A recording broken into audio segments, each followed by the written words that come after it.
gathered here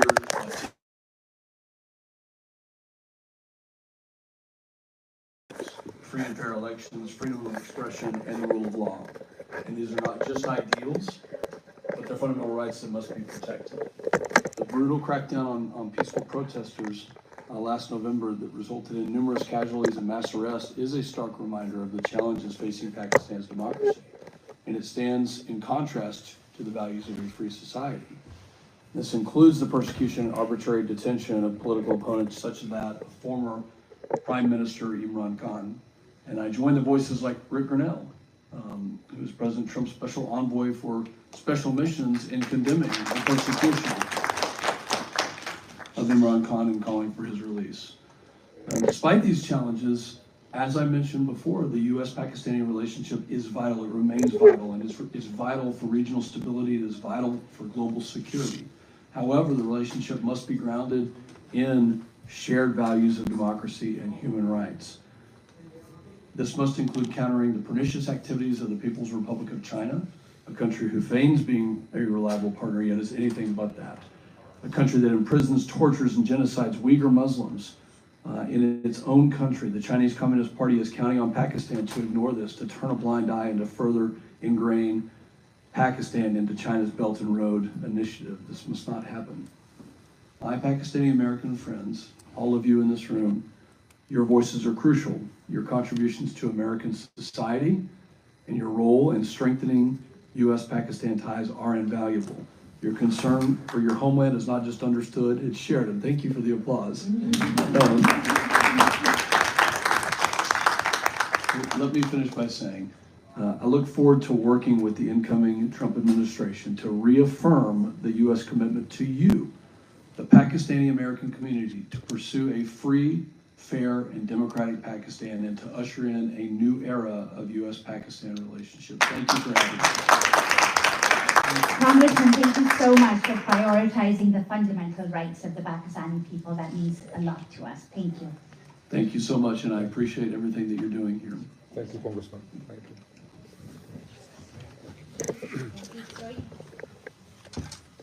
We are going live from Washington. I'm at a congressional briefing. The congressman from Texas just spoke. And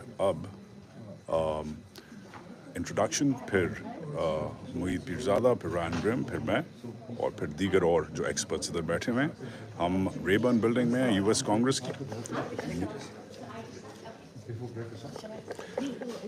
ठीक ठाक लोग आए हुए हैं. सामने आप देख सकते हैं. दीगर पाकिस्तानी इधर और कांग्रेशनल स्टाफर्स हैं.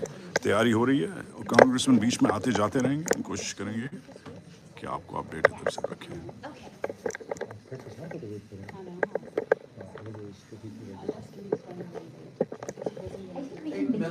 Yes.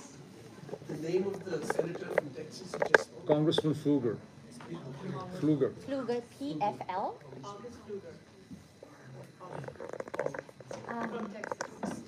So Eric, should we just begin and then we'll, okay.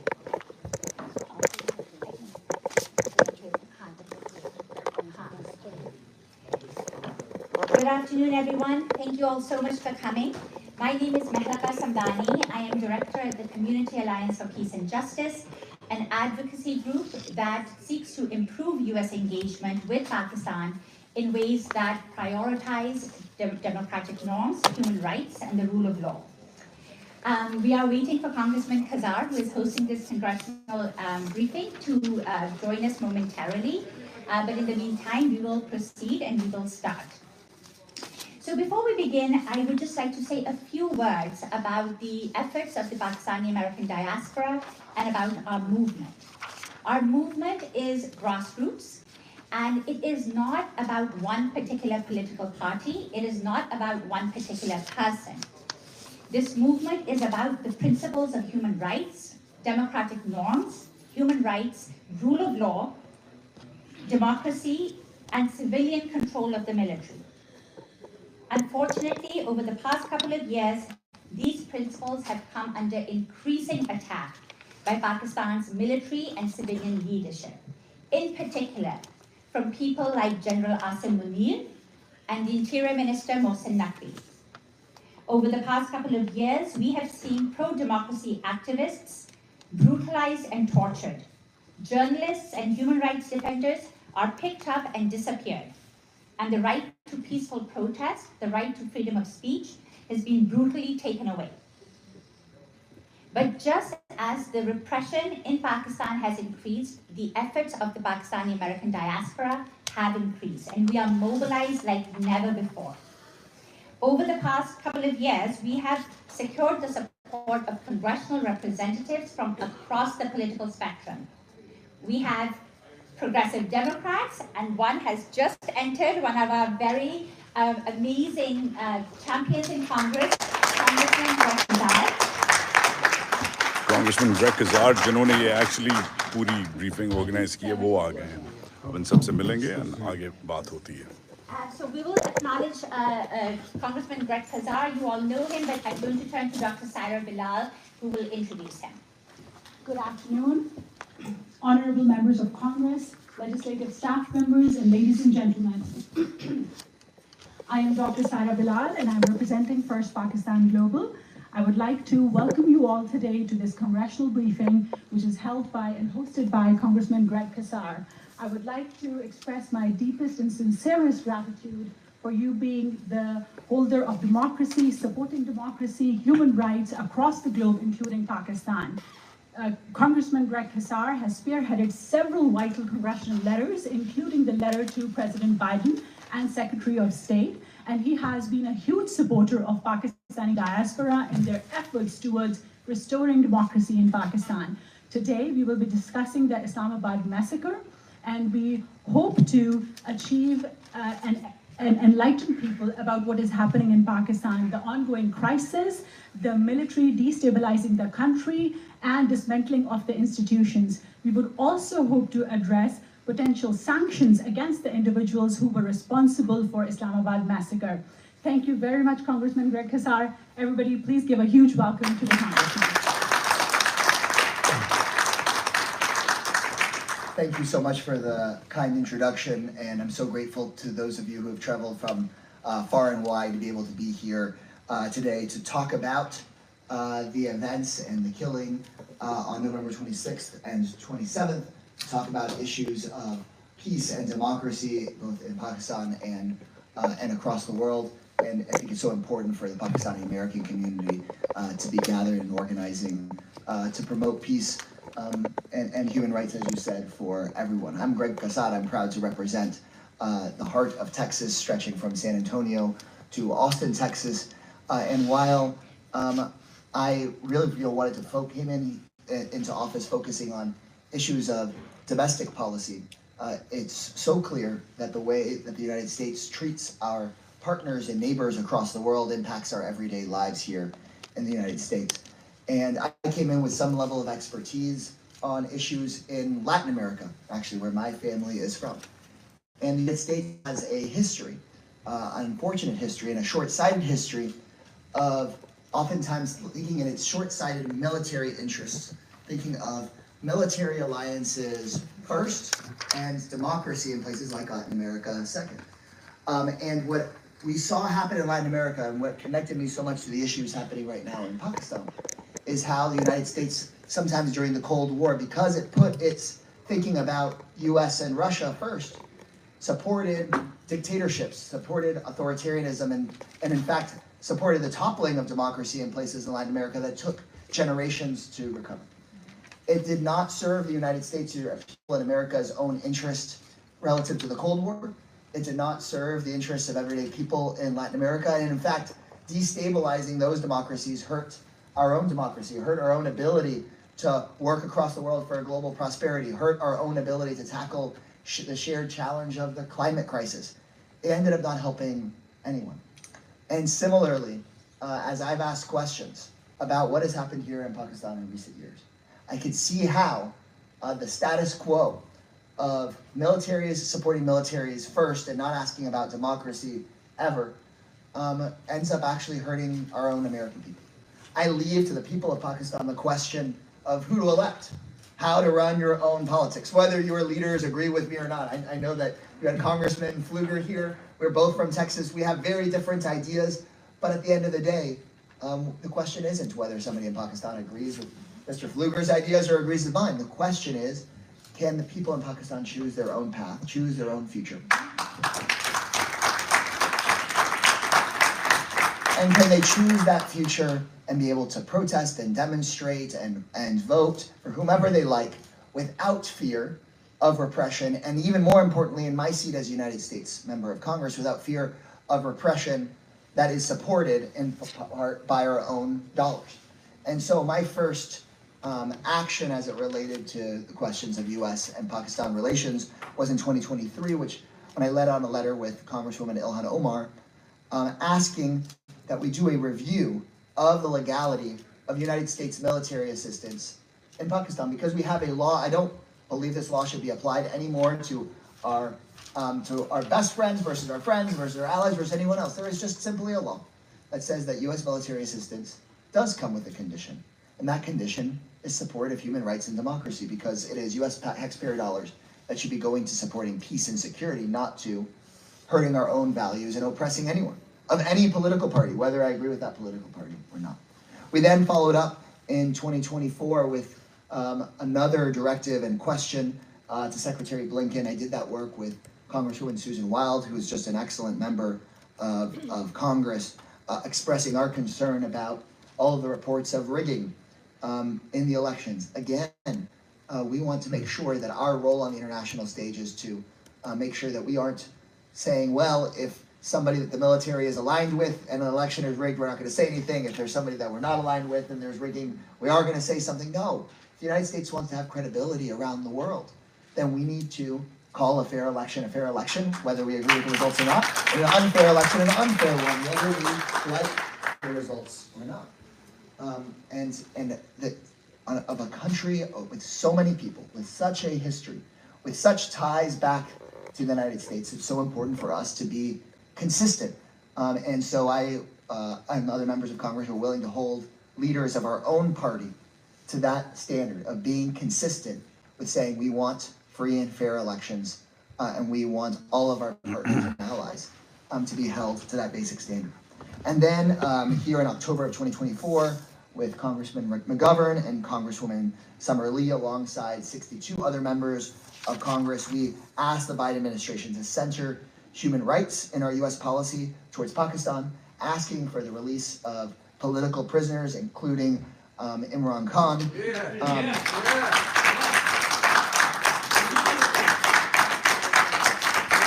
Again, not because of any one individual person. It could be anyone that was running for office. It could be in any country that we're partners and allies with. This isn't about picking on anyone, picking on any country. It's about just basic fairness. And so, in my view, there's a growing number of members of Congress that are aware of what is going on in Pakistan. I appreciate that there is an increasing bipartisanship on this issue that doesn't have to do with us having an outcome that we want, other than peace and democracy and self-determination, because if there's peace and democracy and self-determination in the developing world, then that is good for people who badly need it in that country, but also good for our long-term interests. We can't be thinking that people being under the United States thumb is actually good for the United States. It's better for people to be free, and that is ultimately what's better for our own constituents as well. So thank you all so much for having this important forum.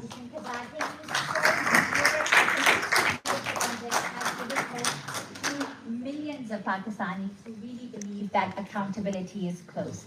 Thank you so much. We really appreciate you hosting this congressional briefing, and for, especially at a time of such great and intense military authoritarianism in Pakistan. It means a lot to us. Thank you. Thank you. And I'm also really just a warm-up act for ranking membership who's done this for so much longer than Absolutely. Ladies and gentlemen, this is my favorite congressman, Jim McGovern.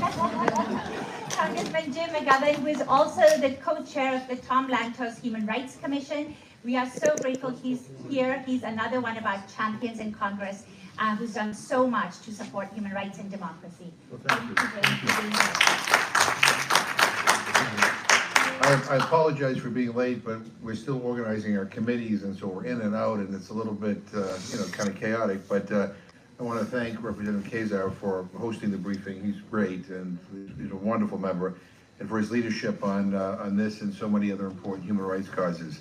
I also want to thank Malaka Samdani, who's, as she mentioned, she's my constituent and I'm her member of Congress. I want to thank her for her human rights advocacy. She's the executive director of the Community Alliance for Peace and Justice, and I'm not exaggerating when I say that I think she's probably one of the most persuasive advocates that I know. Look, as our country fights to defend democratic institutions, I stand in solidarity with the Pakistani people who are engaged in the struggle for their own democracy. And you know, what happened in November was unacceptable. Internet shutdowns, mass arbitrary detentions, and the deployment of the military, that is never an appropriate response to people exercising their right for peaceful assembly. You know, Amnesty International is calling for an urgent, thorough, and transparent investigation into the government's crackdown on opposition protesters, and I support what Amnesty International is advocating. But no matter who is prime minister, the Pakistani government must uphold its human rights obligations and strengthen its democratic institutions. This should include limiting the misuse and weaponization of counterterrorism laws against political actors and revisiting the 26th Amendment, which, as it stands, threatens the independence of the judiciary. There are many struggles ahead for pro-democracy forces in Pakistan, but if the tenacity of your Pakistani American constituents is any indicator, democracy and human rights will prevail. And just the final thing I would say, I co-chair a committee called the Tom Lantos Human Rights Commission. And I've always believed that if the United States stands for anything, we need to stand out loud and four square for human rights. We don't always live up to that ideal. But we have to keep on pushing to make it so that we can do better. And standing up for human rights in Pakistan is the right thing to do. And again, I'm grateful to be involved in this. Thank you. Thank you so much, Congressman. And we look forward to your leadership on these issues because you have been leading letters, and and we look forward to sort of taking it to the next level as well. दो and come up congressmen with targeted sanctions आके against those चले गए who are responsible for the worst And, atrocities in Pakistan. So thank you जो so much for being here. You really दो important states, Texas और Massachusetts के हैं. A little bit. हमारी continue होती है conversation. Share it, like, subscribe. Oh, absolutely. Great. We would love to have you for as long as you're able. I had other remarks to say. Again, I was just talking about how galvanized the Pakistan American community is. We have secured the support of congressional representatives across the political spectrum. We have progressive Democrats, we have national security Democrats, we have Trump-aligned Republicans, we have regular Republicans, and they have all come on board in terms of supporting human rights and democracy in Pakistan just over the past year. Even though we're a nascent movement, we're just getting started, but just over the past year, after Pakistan's flawed elections that were massively rigged, 368 congressional representatives voted on the House of the Floor to support House Resolution 901, calling for an investigation into those elections. And then there were a flurry of letters, right? There were almost 100 congressional reps who called for the release of Imran Khan and all political prisoners who are detained illegally, as the UN and Amnesty International have told us. And then in October, led by Congressman Jim McGovern, and Greg Kazar and Summer Lee, we had 62 congressional Democrats sign off calling on the Biden administration for targeted sanctions against people like General Asim Munir. And so that is something that we want to continue to build on. However, despite all of that, at the end of the year, we did not see any meaningful change in that. There was no consequences for the overall US-Pakistan relationship, despite all the repression that was taking place, and a culture of impunity was created. And then what did that lead us to? That led us to one of the most horrific events that took place in the heart of Islamabad, the capital city of Pakistan. And that is the focus of our discussion today. We will talk about the horrific events of November 26th, in which the Pakistani security forces used lethal weapons against unarmed protesters, killing at least 15 and injuring hundreds. 2 months later, dozens and dozens of people remain missing and unaccounted for, and they are presumed dead. Our forum today will examine various dimensions of this brutal crackdown and the cover-up that took place in its aftermath. From a variety of different perspectives, we will end with specific recommendations that we believe should be pursued in Congress against Pakistan's civilian and military leadership. We have an excellent lineup of speakers who will sort of discuss different dimensions, and I will introduce them as it becomes their turn to speak. First of all, we have, I will invite actually Dr. Mueet Pirzada, who is a leading Pakistani journalist and former broadcast TV anchor, as well as the editor of Global Village Space. He will provide us with the overall context in which the Islamabad massacre took place, as well as the failure of Western media outlets to effectively cover it. Dr. Pirzada. Thank you. Thank you to all of you for being here. Thank you, Ms. Samdani and Congressman Greg Kassar for organizing this. Congressman, thank you, Congressman Jim McGovern. I just heard your comment. Thank you so much for it. And Congressman Pfluger, who just left for making his comments. I have a prepared testimony. I was asked to basically wind. We have a shortage of time, so I quickly return to my prepared points. For context, it's important to emphasize that I have worked with top media networks, including the state broadcaster as television anchor, political analyst and editor since 2005. I have written extensively on Pakistani politics and have been founder editor of print and online publications. Before media, I worked for more than 10 years with the Federal Government of Pakistan. These roles have provided me meaningful access to the top civil military, decision makers, politicians, legislators, and judiciary of Pakistan. Honorable Congressman, while Pakistan has been defined as a state moving from crisis to crisis since its inception, Islamabad massacre of November 2024, in which hundreds of people were shot, literally at the gates of its parliament and Supreme Court, and bodies made to disappear, like the Banana Massacre in Colombia of 1928, was unprecedented, even in Pakistan's troubled history. This represents a clear and present danger for US interests in South and Central Asia, and the growing instability, Congressman, is increasing immigration pressures towards Europe via Mediterranean. Asylum applications are also piling up in the US lockdowns from Pakistan. Honorable Congressman and fellow gentlemen, but we have not reached this dangerous situation overnight.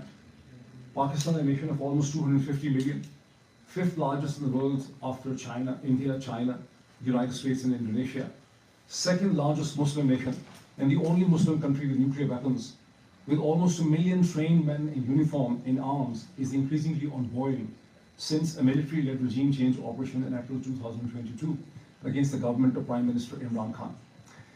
Since then, country with more than 65% under the age of 35, facing an economic meltdown, water, food, and energy shortages, is being run by a military with growing brutality and in total disregard of United Nations and international human rights conventions. Since April 2022, while courts have been made to collapse, more than 20,000 men and women have been arrested, hundreds have been tortured, journalists, lawyers, human rights activists, and poets have been abducted, forced to go underground or seek protection in Western democracies like myself. I left when a dear colleague and outspoken critic of the military, Arshad Sharif, was chased and murdered in Kenya on 23rd October 2022. 10 days later, an assassin almost murdered Imran Khan, the former Prime Minister and country's most popular leader. But both criminal acts, Congressman, to this day have not been properly investigated. Biden administration, for reasons not understood, completely ignored the crisis developing in Pakistan. Attention was repeatedly drawn by Pakistani American community to brutal suppression of opposition, gross human rights violation, silencing of media, muzzling of courts, and internet shutdowns. But Biden administration kept on dodging the questions and thus tacitly encouraged the Pakistani military to continue with his reign of terror. Congressman, in November 2023, I will remind you, Representatives Greg Kassar and Ilhan Omar wrote to Secretary Blinken to review if United States security assistance is contributing to human rights violations. And on 28 February 2024, after elections were massively rigged in Pakistan by the military, 31 congressmen led by Representatives Greg Casar and Susan Wild wrote to Secretary Blinken to withhold recognition of an apparently illegitimate government till a transparent and credible investigation is conducted into alleged election interference and irregularities. In June 2024, in an unprecedented move, United States Congress and House Resolution 901 affirmed its support for democracy and demanded investigation into election irregularities and interference by the military.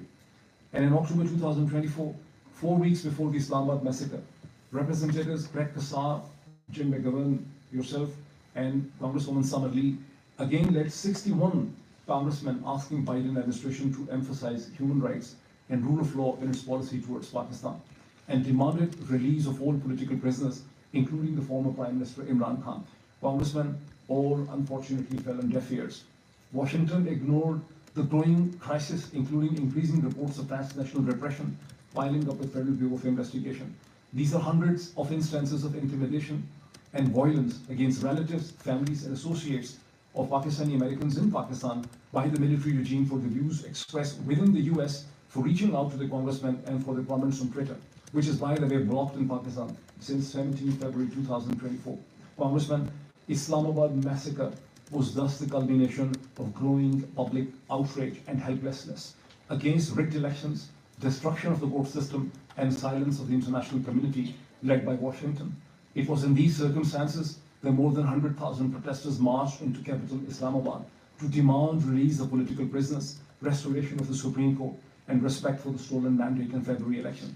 Instead of negotiating with peaceful, unarmed protesters, a military operation was conducted in the middle of the night. No one knows how many were really killed, as dead bodies were made to disappear, just like the Banana Massacre of 1928 in Colombia.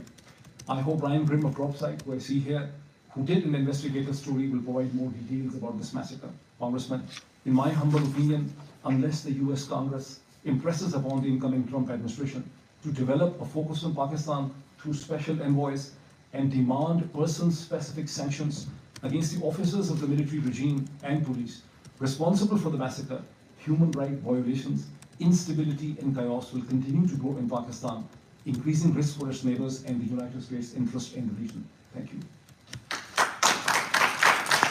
Good job.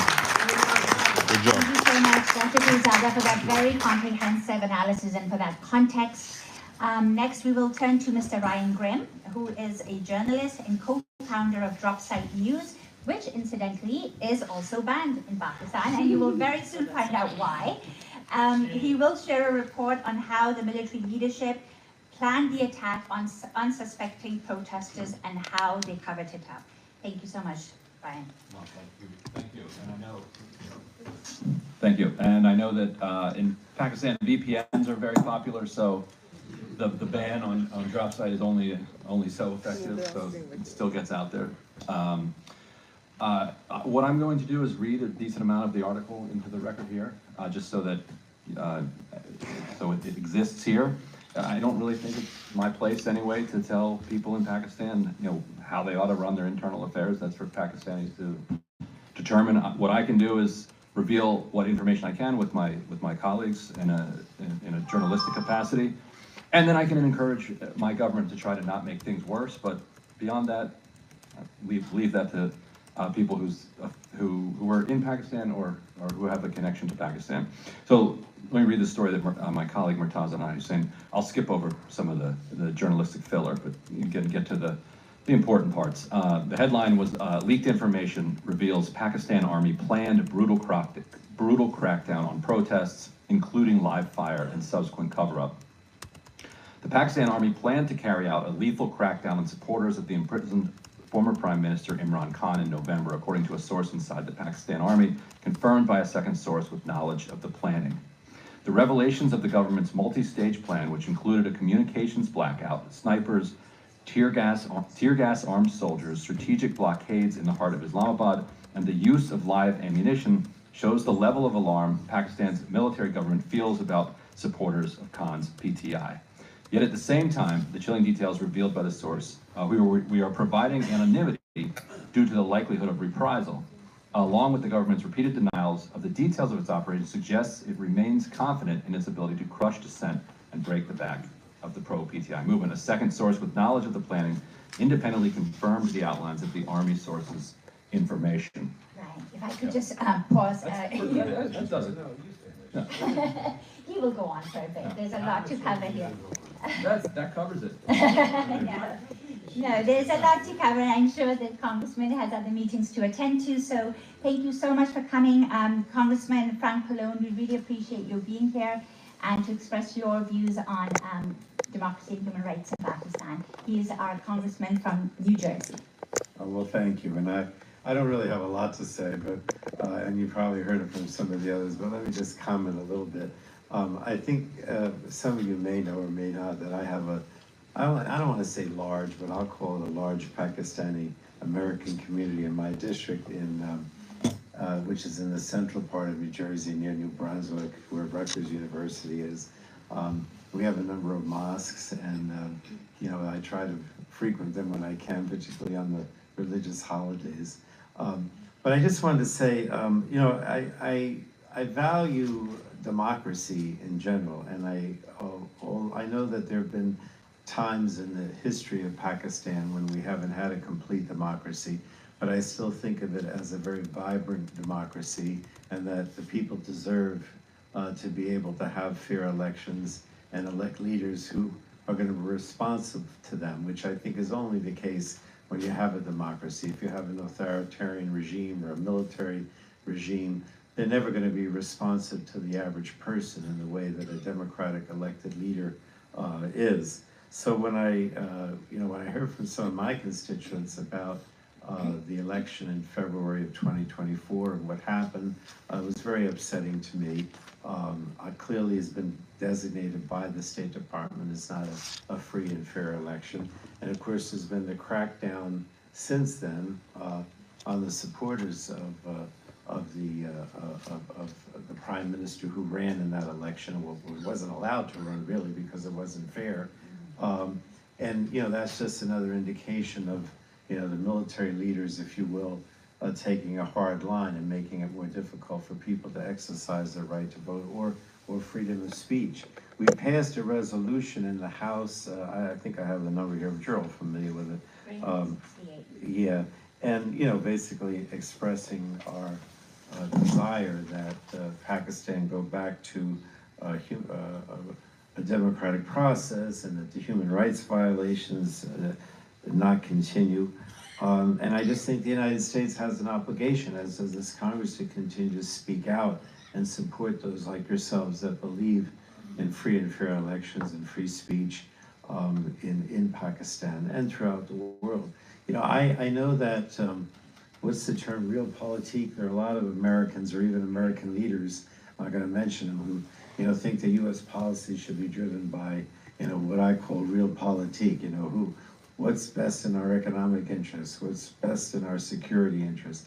But I've always felt that whether it's our economic interests or our security interests, that democracy is always more likely to lead to a government that's more friendly and more helpful to us, both from a national security point of view and an economic point of view. So I don't separate the two. Democratic rights are crucial, and they go along with economic freedoms and national security concerns at the same time. So I'll just continue to be out there speaking out against what's happening and advocating for a free and fair elections and a democratic Pakistan. And I'll leave it at that. Thank you. Thank you so much for your words, Congressman. Thank you so much for your words, Congressman. So often we've seen that human rights get sacrifice on the altar of strategic interests. So thank you so much for saying that.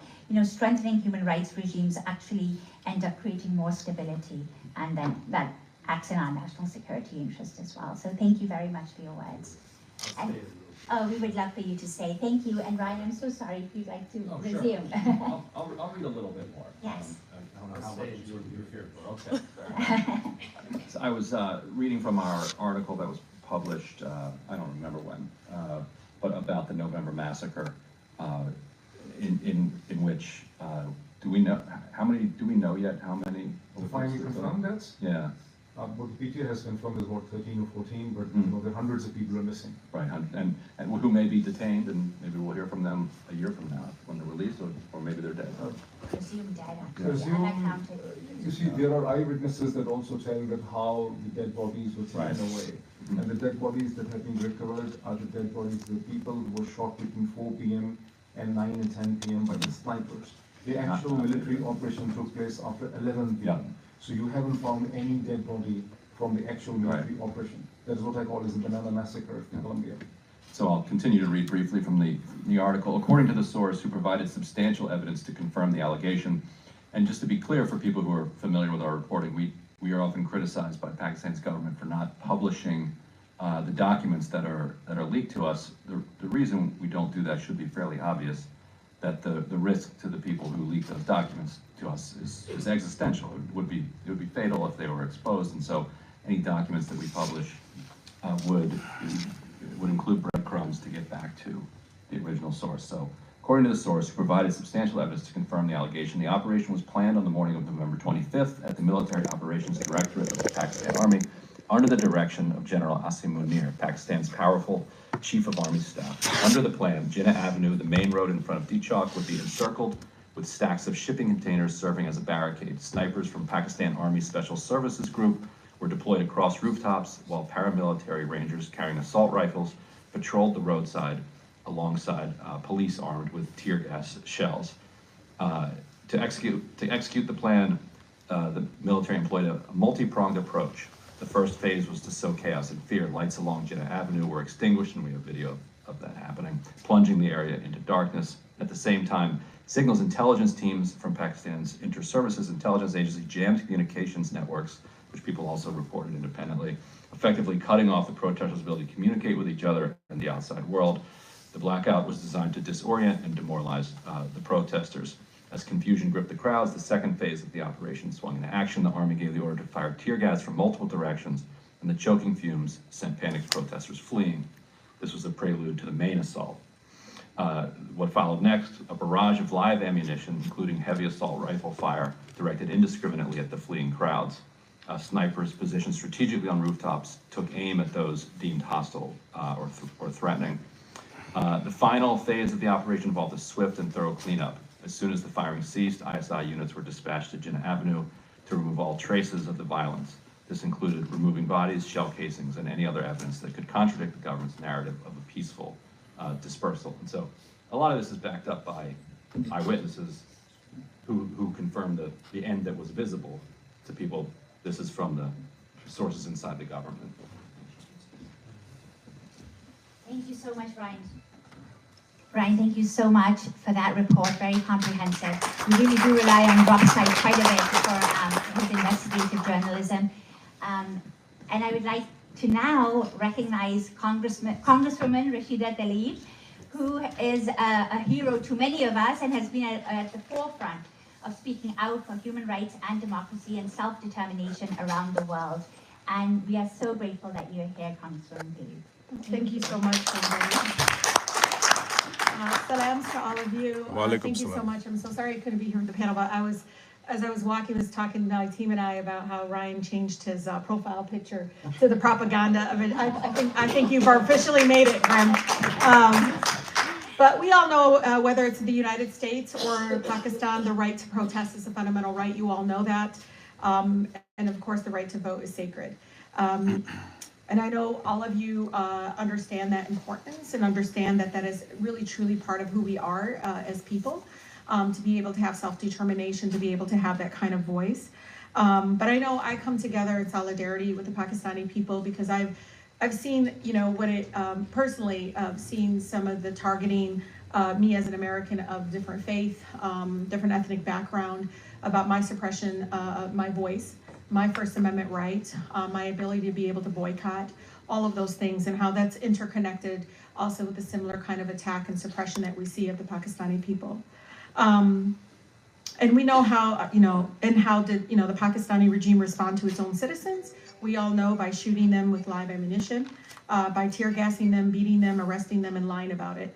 Again, I've also seen that right here in our backyard with protesters and the current president sending out, National Guard and military folks to go out there and again suppress that kind of movement to be able to have a voice and speak up.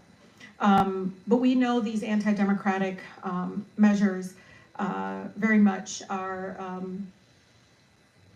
dangerous.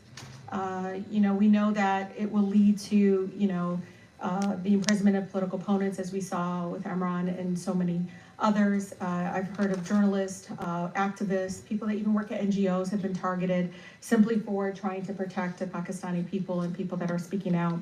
But I want to be very clear, because I am a person that grew up in the most beautiful, blackest city in the country, where they taught me to speak truth to power, even if even if it's unpopular, even if my voice shakes. I just want you to know I'm very, very much disappointed in my own country for continuing to be an ally to this kind of undemocratic process and just their dangerous, again, attacks on folks being able to speak up. We've already spent billions of dollars in weapons and military aid over the years with little regard to basic human rights. And I always tell people it's not always just Palestine that is impacted by unconditional aid or just not using the leverage that we have as a country. We see it all over the world, where my own country continues to fuel that kind of human rights abuses. But we stand here together saying free Imran Khan. We stand here together and saying free all political prisoners. We stand together again in saying that the Pakistani people deserve to be able to choose their own leaders in free and fair democratic process. And again, I'll continue to be an ally to speak up. I know it's been very difficult, I think, for many of us, including myself, to see the lack of urgency by our own country to move on this issue, to even just voice some sort of opposition to what we've seen over and over again of the violence towards those that are opposed to the current regime and their actions. So again, I'm really honored to be able to, be in space with all of you today. And I also want to thank all the Pakistani people who have stood with us against the genocide in Gaza. Thank you so much from the bottom of my heart for continuing to speak out about that. I also leave you with this, there was no Palestine student organization at Wayne State University when I went there. You can look it up because Ryan Grimm is a researcher. But I joined the Pakistani Student Association. Honestly, all the aunties thought I spoke Urdu, and I would say Al-Hafiz. I picked up some stuff, but I just want you all to know, for 4 years, I was a member of the Pakistani Student Association. That's awesome. So, but now, alhamdulillah, there's a lot of great, wonderful Palestine student organization.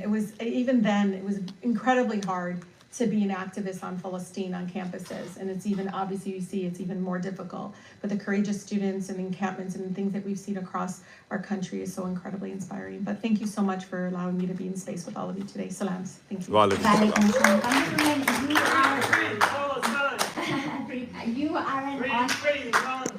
You are an honorary Pakistani, and and a profile and courage for all of us.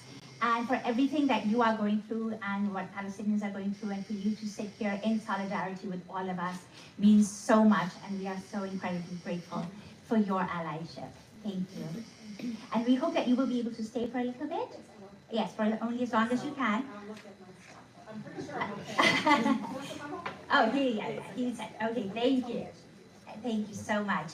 And so next, thank you, Ryan, for your remarks. And next, we will now turn to Mr. Wajahat Saeed Khan, a senior fellow at the Atlantic Council and the Emmy-nominated former NBC Bureau Chief in Afghanistan and Pakistan. Wajahat will speak about U.S. support for Pakistan's military institutions and its implications for Pakistan's democracy. Thank you. Bismillahirrahmanirrahim. Iyaka na'budu wa iyaka nasta'in. Honorable Congressman, Congresswomen, Assalamu alaikum. Good afternoon. I've been reporting on conflict and politics in Pakistan, Afghanistan, and India, 3 countries I have lived in, reported from, and still have family and friends in for the last 25 years. Frankly, I'm a fish out of water here in Washington. I really shouldn't be here. I should be back home in Pakistan. And yet, I can't be back home because home no longer feels like home. Strangely, I have easier access to this capital here in Washington than my own capital city of Islamabad, which ironically means the city of Islam, a religion of peace and tolerance. And yet, in that city is where some of my colleagues are buried today. Colleagues like journalist Arshad Sharif, like Salim Shahzad, who were killed in the line of duty for doing what they were supposed to be doing in the business of accountability and truth-telling. They were killed for doing their job. Today's briefing is an attribute to heroes like them, heroes who are no longer with us, but have given us the courage to carry on this work of speaking truth to power. The steady attrition of democratic rights and journalistic freedoms over the last 2 decades has seen thousands killed in my country, including dozens of fellow journalists. The pace has picked up, especially over the last few years, and has led to this difficult moment for me and some of my friends on this panel. I really should be bursting with pride being able to speak at this great forum. I mean, the congresswoman here is from Michigan, where I went to college, and is a local hero for so many years. But I don't have that pride. I should, because that pride should come from the distinction of being embedded with and covering over 100 of the bravest of the Pakistan Army's 250 military units deployed on some of the country's most intense front lines, seeing that country's most courageous soldiers sacrifice their lives. Pride, which comes from hailing from 3 generations of public servants and law enforcement officials. My late father led Pakistan's intelligence bureau. My stepfather served as an instructor in Pakistan's Army aviation. Pride, which comes from launching the country's first independent and Urdu and English news channels and interviewing dozens of its leaders and influencers. And yet, here I am, a prisoner outside my own country because of the way Pakistan's military and military-backed leaders have treated their best and brightest. What I'm about to tell you and ask of you, I do with a heavy heart. Today, I'm asking and making a case for movement, for action. I'm making a case for sanctions. Not sanctions that hurt my country.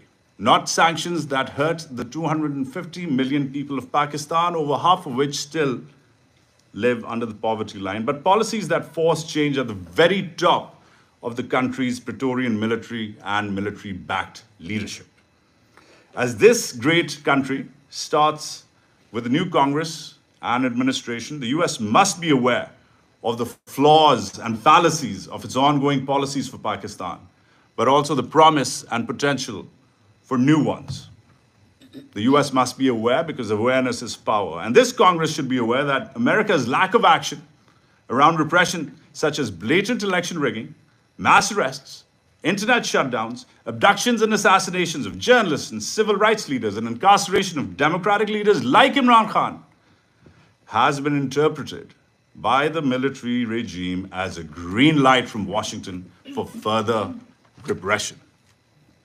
This lack of action endangers not just Pakistanis there, but also many of the 1.2 million Pakistanis right here, whose families, loved ones, businesses, and freedoms have been targeted by the Pakistani regime through transnational repression. The wave of this repression runs from my home province of Balochistan, where thousands remain missing, abducted by the state, to just next door in Baltimore, which is, like so many other American cities, becoming a shelter of asylum for an increasing number of Pakistanis who are leaving the country in record numbers today, even on ships which sink halfway to Europe. Numbers that have put Pakistan at the top of the world's destinations to leave and at the bottom of the world's index of countries to live in. Whether intended or not, the lack of any consequence for Pakistan on the unprecedented, and that's what I'm asking for today, Congresswoman. That's what I'm asking for today, Congresswoman. Attention. Given its bilateral history with the US, given the dependencies of its military and leadership on Western aid, given that they draw legitimacy from acts of aid and support from this very Congress, given that they train here, retire here, bank here, and invest here, Pakistan would be virtually certain to change its policies of repression if the US even credibly threatened any meaningful action against the senior military or military-backed leaders of that country. The years of silence of the Biden administration, driven by dependency on the Pakistani military by Washington, have been countered by the brave resolutions of this very Congress H.R. 901, passed last summer, which demanded an investigation into last February's hijacked election, but more is required. Targeted sanctions against architects of the repression, that's top military, intelligence, and government officials who've been named. I'll name them again for the record: General Asim Munir, Interior Minister Mohsen Naqvi and company. Threats to stop coveted US military training and cooperation or conditions on major loans that require Pakistan to adhere to basic democratic norms would immediately lead to change. Trust me, it's happened before. To end, Washington has relied on the Pakistani military for its geopolitical goals in the region for decades. But what has that dependency given Washington?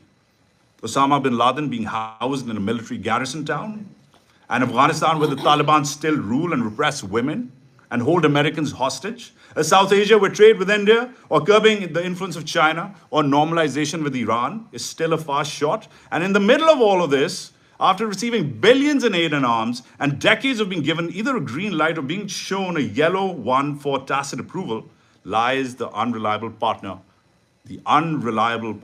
that is the Pakistani military. The more reliable partners of America are in this room. The best and brightest civilian leaders and activists, entrepreneurs and economists, inventors and influencers are being held hostage by that unreliable partner. This action, targeted sanctions, or the credible threat of sanctions, has given the US results in the past, so why not try it again? Finally, this isn't about Imran Khan. It's about what the millions of who will survive Imran Khan, both there and here in the US, who will blame Washington in a wave of growing anti-Americanism if the tide is not turned now. There's a joke they tell in GHQ, General Headquarters, the home of the Pakistani military, in Rawalpindi, that the shortest flight to that city takes off from Washington, D.C. This city has power, and it's time for the most powerful in the city, you, the US Congress, to hop on that flight.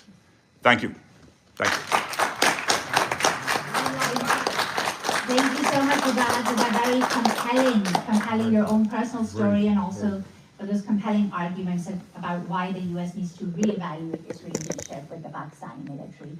And with that, I'm now going to turn to Mr. Benjamin Linden, who is the Advocacy Director of Europe and Central Asia at Amnesty International. He will share the various statements issued by Amnesty during the massacre, as well as about the broader human rights concerns surrounding political repression and democracy in Pakistan. Thank you so much. Thank you everybody for coming here. Thank you to First Pakistan Global and Representative Qasar's office for convening us here today. Couple of words very quickly about Amnesty International. We are a nonpartisan organization. We don't favor any political parties. We don't endorse or oppose political figures. We don't certify elections or do anything of that sort. What we do is stand up for human rights globally. We document human rights abuses in line with international law, and we advocate for correcting those abuses. As this relates to Pakistan, I want to talk first about the context broadly within the country on the right to protest. We see generally a pattern of clampdown on protests and freedom of assembly, not just focused on PTI supporters. This is also the case specifically in the case of the Baloch National Gathering, for example, in July, where we saw the use of live ammunition, and even this past weekend, a heavy crackdown by police against Baloch protesters in Karachi during what should have been a peaceful and was a peaceful political mobilization campaign. We've also seen anti-terrorism laws targeting other minority groups, including the Pashtun Tahfuz movement and other minority groups in what is really an affront to the freedom of association and peaceful assembly. The second area of context here that's being utilized in various parts of the country is the use of military courts against civilians. The trial by military courts are conducted in complete secrecy with limited access to counsel or opportunity for defendants to prepare for their trials. It allows essentially no right to appeal. Even going back several years to 2019, we saw military trials being used against just as one example, a human rights defender by the name of Idris Khatak and his trial by military court, which was completely unfair and arbitrary, as is always inherent in military trials. He had worked for years as a human rights defender. He consulted with Amnesty and other human rights organizations. He remains in detention, and we have called for his release. In 2023, we saw, of course, the arrest of Imran Khan and his trial by military courts. The protesters that protested in the wake of his arrest were tried by military courts, 105 of them to be exact, with the sentencing of 85 of them. 66 of those remain in detention, and it shows how the use of military courts is an intimidation tactic meant to chill freedom of assembly, and it is done selectively. Other protesters were sent to civil courts, so it's done selectively and arbitrarily as far as we can tell from the outside. Turning to the events of November 26th and 27th, we saw initial reports at the time of unlawful use of tear gas and shoot-at-sight orders being used against protesters. The exact figure of deaths and injuries is unknown due to the clampdown on information. I know the PTI has previously stated 12 protesters were killed. Today I've heard numbers a bit higher, and that's at least those initial 12 had their identities released by the PTI. This much is clear. There needs to be an independent investigation, and the government needs to engage seriously with the PTI's claims. Instead, what we've seen are restrictions on the media, shutdowns of major highways, blockades of cities, and mobile internet shutdowns in response to the PTI protests, which speak to our larger repression throughout the country of the right to protest. Reportedly, 4,000 PTI supporters were detained prior to the protests in November across the country, and 610 were arrested on the day of the protests. Releases of these detained has been scattered. There have been some reports, but it's difficult to put an exact number on those, and still many are certainly in pre-trial detention. As far as we know, they are being tried in civilian courts, but it's tough to verify in all cases. I'm going to wrap up here with some recommendations, and I would say for any Hill staffers here, or those that may work in the administration or who may be watching online, I would certainly encourage you to echo and amplify these calls with regard to U.S. approaches to the Pakistani government. First, Amnesty is calling for a prompt, thorough, impartial, effective, and transparent investigation into the deaths and injuries of protesters and the unlawful use of force, including use of lethal and less lethal weapons by security personnel. So far, these calls have gone unheeded. And again, this is not just being targeted at PTI supporters. Second, we're calling for the immediate release of all protesters detained solely for exercising their right to peaceful assembly. And third, we are calling for the end of the use of military courts to try civilians. Thank you.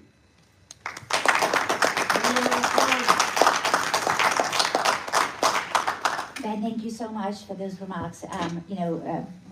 Watching and reading Amnesty International's statements during the massacre and afterwards was very helpful in providing sort of documentation for exactly what happened. So thank you for that. And last but not least, we have Ms. Yumna Rizvi, who is a senior policy analyst with the Center for Victims of Torture, who was in Islamabad at the time of the massacre, and she will now share her observations about Pakistan's changing political climate, as well as actions that Congress can take to address the human rights situation there. Thank you, Melika, and thank you everyone who's here, as well as staff and members. As Melika said, I was in Islamabad when the massacre happened, and I just want to quickly share some observations of what I saw. The current climate in Pakistan, as my co-panelists have said, is unprecedented repression, with the military actively trying to control a narrative and repress any form of freedom of association and expression. There's diminishing trust in the military, and support for it is at an all-time low, with increased support for PTI. Despite the repression, some people are showing incredible courage by openly supporting PTI, often at great personal risk. And I'll share two quick examples of what I observed. The middle-class conservative women, who are largely housewives, who PTI has been able to mobilize and activate politically are now engaging in conversations that are critical of the military. This is a generation that has largely not been involved in activism of the 70s or the 80s or the current activism movements. The second is skilled laborers who belong to lower middle class or the working class, who are shop owners and small business owners. They are now naming their businesses after PTI. So we saw Insaf Taylor's out at a commercial center, and he had a poster of Imran Khan in his window. The next time we passed there, the poster was gone, and so we asked him what happened, and he said, the police came and I was told to take it down. And it was against this backdrop of increased repression and resistance that tensions came to a head in November and culminated in the massacre. Days before, we had already seen that shipping containers started to line up around the highways. The government was showing what it was preparing for, creating a sense of anxiety and urgency as people were rushing to complete their work and finish their errands, because it's unclear how long the lockdown would last. By Sunday night, and I have some pictures in my phone and videos if folks want to see. By Sunday night, entry and exits to and from Islamabad were blocked, and certain roads within Islamabad were closed off as well. Mass transit was suspended, riot police were out at multiple points with barbed wire, prisoners' vans were out on the streets, and commercial and business areas were closed. Mobile networks were down by Sunday night. And most people in Pakistan at this point are used to some of these measures, right? When protests happen, when religious processions happen, but there were some things and part of this that were unprecedented, such as raids in homes and apartment buildings to find PTI sympathizers. And certain areas of Islamabad, which are 20 to 25 minutes away from Dijok, where I was, our commercial centers were also closed. We had just one pharmacy open and one other grocery store that had one light on and half the shutter was down. We were getting reports of women and children being beaten at the airport, and by Tuesday night, when the police was firing indiscriminately at Dijok, we were, again, 20-25 minutes from there, but we heard gunshots throughout the night in our neighborhood as well. The next morning, a friend of mine texted me saying they killed a lot of people, which even now to me is like blood curdling. Throughout the night, when most nephew was coming on television talking about the shoot at sight orders and talks of imposing a curfew, there was definitely a sense of fear and anxiety of what was going to happen. It was unclear what we would wake up to the next day. What I've heard from folks and what I witnessed was that it was an unprecedented number of people who showed up, as well as an unprecedented outcome. People did not expect this to happen. Absar Alam, who's a famous journalist, former country director of OSF, was live near Dijok at an office building's rooftop and also was saying he had never seen something like this before. The number of deaths, as my panelists have said, is disputed. Matiullah Jan, again, a journalist who was reporting from outside one of the hospitals, trying to get data and information on number of deaths or injured, was ultimately detained by the law enforcement agencies. And so this is the current climate of Pakistan, folks. Like, this is what we're dealing with. And so for members here and for staff here, just a few recommendations on what Congress can do. So domestically, push for more robust and regular Leahy vetting, to suspend security assistance to units and individuals who are implicated in human rights violations, gross violations of human rights, such as torture, enforced disappearances, and extrajudicial killings, all of which we've seen. Pass the 502B resolution. Efforts around Pakistan in the last year or so congressionally have been bipartisan. It shouldn't be that hard to do. A 502B resolution would essentially suspend all security assistance to Pakistan, not just specific units or individuals. And at the international level, I would urge members to engage with the EU and your counterparts in the European Parliament. Pakistan is a recipient of the EU's GSP Plus preferential trade agreement. GSP Plus status is conditional upon Pakistan's compliance with 27 international conventions on human rights, labor, environmental protection, and good governance, including the 9 UN core human rights treaties, of which Pakistan is a signatory of 7. The GSP Plus review takes place every 2 years.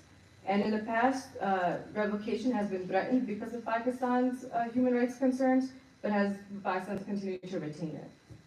And so I would urge members to engage with the EU delegation here, as well as members of the International Trade Committee at the European Parliament and the South Asia Committee.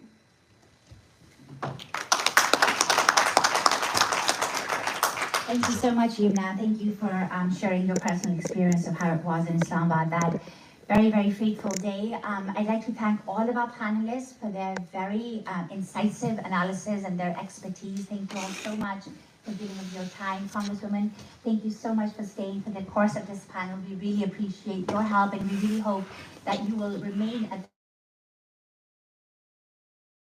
Congress to in support of human rights and democracy in Pakistan. We're coming to the end of this forum, everyone.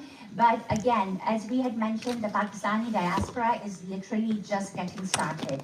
You have seen how much we have accomplished over the past year, and today you heard in gruesome detail about the cruelty that was unleashed on unarmed and peaceful protesters and the callousness with which it was covered up. And you have seen the context within which this massacre was allowed to happen. And you have also heard how important it is for the US government to now reevaluate its relationship with the Pakistani military. For far too long, our rights, the rights of the Pakistani American people and the rights of the Pakistani people have been trampled in pursuit of strategic interests. We cannot let that happen anymore. The perpetrators, the masterminds, the architects of repression in Pakistan are people like General Asim Munir, are people like Mohsen Naqvi. We have to name them, we have to shame them, and we have to build on the letters that we have come up with or our congressional representatives have come up with over the past year. And now at this very moment, the Pakistani diaspora is working with congressional representatives to draft legislation that would mandate sanctions, targeted sanctions against individuals like General Asim Munir, like Mohsen Naqvi, who happens to be visiting at this point. We don't want these people getting visas to come to the US. We don't want these people being able to store their stolen wealth here in foreign bank accounts. And that is what we're working for, binding legislation that will prevent that from happening. For far too long, they have operated with impunity, and we will not let that happen. For all the congressional staffers here, I ask you to please join the growing list of congressional representatives who've been supporting human rights and democracy in Pakistan and who've been calling for accountability. For all the Pakistani Americans who are here, gathered here today, and who listen to all this incredible testimony, please join our efforts. We are, again, just getting started, but we need to be consistently engaged. Just after 2 years of congressional engagement, you've just seen what currently happen. We have champions like Greg Kazar and their incredible aid, and everybody else who's here, championing our cause. And so we need your support, and we need the support of our representatives. Thank you all so much. If you have questions, our wonderful speakers will be here for a little bit longer. You can mill around with them and ask them questions directly. Again, thank you all so much for being here.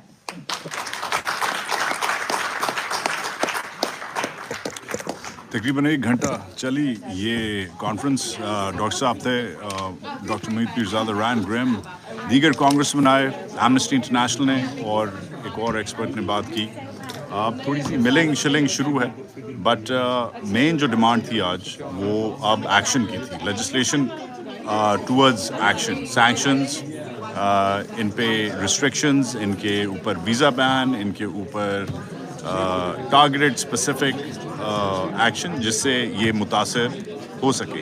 ये मतलब ये आसिम मुनीर साहब का नाम लिया गया, मोहसिन नकवी साहब का नाम लिया गया। इंटरेस्टिंगली और किसी और लीडर का नाम इधर नहीं लिया गया। Acid freezes, bank account freezes, visa restrictions वगैरह की बात इस वक्त अब चलना शुरू हो गई है। इंटरेस्टिंग लोग आए इधर, शहबाज गिल साहब आए, वो हैं, दीगर कांग्रेसमैन आए, मुईद पीरज़ादा आए, दीगर और पाकिस्तानी कम्युनिटी के लीडर्स जैसे तारिक खान साहब हैं, ये ऑर्गेनाइज़र हैं, ये आए, दीगर और लोग आए। बट मेन चीज़ इज़ कि इट वेंट वेल, हिस्टोरिक था, इम्पोर्टेंट था, वेल कंडक्टेड था, एंड हो गया।